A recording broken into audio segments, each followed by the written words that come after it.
Halo, assalamualaikum warahmatullahi wabarakatuh. Apa kabar sahabat Kang Edi semua? Salam rahayu, salam sejahtera penyejuk jiwa. Ya sahabat Kang Edi semua yang berbahagia dimanapun berada. Baik, kali ini Kang Edi akan sedikit kupas, sedikit saja, singkat saja, sesuai dengan kapasitas, kemampuan, dan pengalaman Kang Edi tentunya. Baik sahabat Kang Edi, kali ini Kang Edi akan bahas tentang meditasi kuantum yang beberapa minggu ini Kang Edi ups terus di media sosial ya, dan kali ini akan muncul di channelnya Kang Edi Banyuwangi. Meditasi kuantum, untuk kuantum itu sendiri Kang Edi sudah membahasnya di channel Kang Edi yang lalu ya. Kemudian Kang Edi gabungkan dengan meditasi. Meditasi itu juga sudah pernah Kang Edi bahas.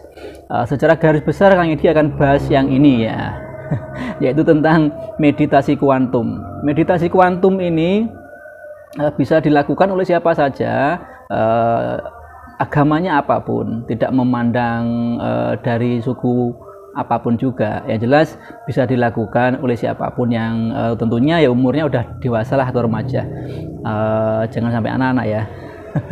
Tua muda bisa dilakukan, sekali lagi agama dan suku apapun bisa melakukannya, karena kuantum itu sendiri berasal dari di dalam diri kita. Semua orang ada, bahkan di alam semesta ini gabungan antara diri kecil dan diri besar ini saling menyatu dan saling berkaitan, yang disebut sebagai law attraction ya, atau hukum timbal balik ya. Tapi kan ini nggak akan bahas itu, akan dibahas tentang meditasi kuantum. Meditasi kuantum itu bertujuan, yang dilakukan adalah bertujuan untuk membangkitkan kesadaran spiritual, untuk membangkitkan kecerdasan kita berspiritual. Tentunya kita bisa memahami bahwa secara basically, secara garis besarnya saja, manusia ini terdiri dari dua lapis. Ini dasarnya aja lah ya, nggak perlu jauh ke dalam. Manusia ini terdiri dari dua lapis, yaitu jasmani, ragawi atau jasad, dan ruhani atau ruh atau jiwa. Itu aja ya, dua lapis aja yang Kang Edi bahas, singkat aja, nggak perlu jauh-jauh dulu.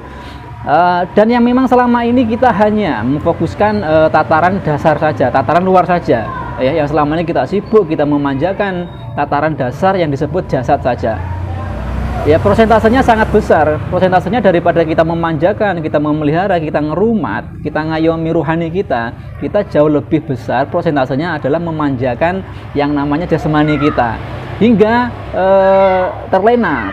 kita terlena, tidak sadar dengan adanya kehadiran sosok yang ada di dalam raga kita, yang sebenarnya ragawi kita ini sekali lagi hanyalah sekedar seperti judul lagu ya, hanyalah sebuah persinggahan sementara.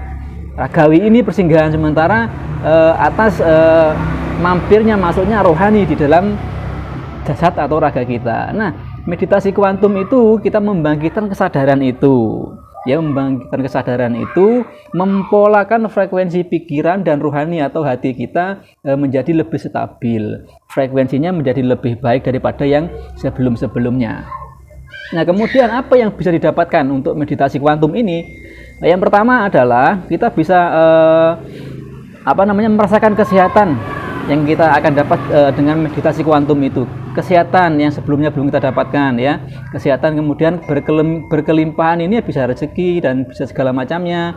Yang ketiga adalah kita bisa lebih peka secara sosial maupun secara dohir dan batinnya gitu, lebih peka kita. Yang selanjutnya kita akan juga lebih peka akan kehadiran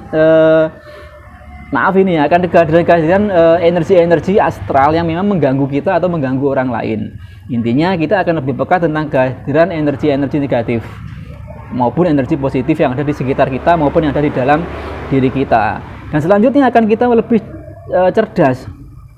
Kita akan bisa memilah dan memilih mana yang baik dan mana yang buruk, yang selama ini mungkin kita meremehkan hal itu. Dan sekali lagi kita akan fokuskan meditasi kuantum ini tentang kuantumitas yang ada di dalam diri kita. Kuantum itulah energi yang halus yang ada di dalam diri kita yang berhubungan dengan rohani kita. Jadi paling dasarnya adalah bahwa kita akan lebih memfokuskan tentang penghayatan, memanjakan rohani kita. Karena rohani kita adalah hidup kita. rohani kita adalah nyawa kita, perpaduan antara jiwa dan raga, antara jiwa, raga, dan roh itu sebenarnya ya, penyatuannya ya disebut nyawa lah ya, seperti itu. Nah, kemudian medan energi kuantum yang ada di dalam diri kita itu pun sudah Kang Edi jelaskan di channel Kang Edi yang sudah lalu ya. Kali ini Kang Edi hanya menjelaskan tentang meditasi kuantum.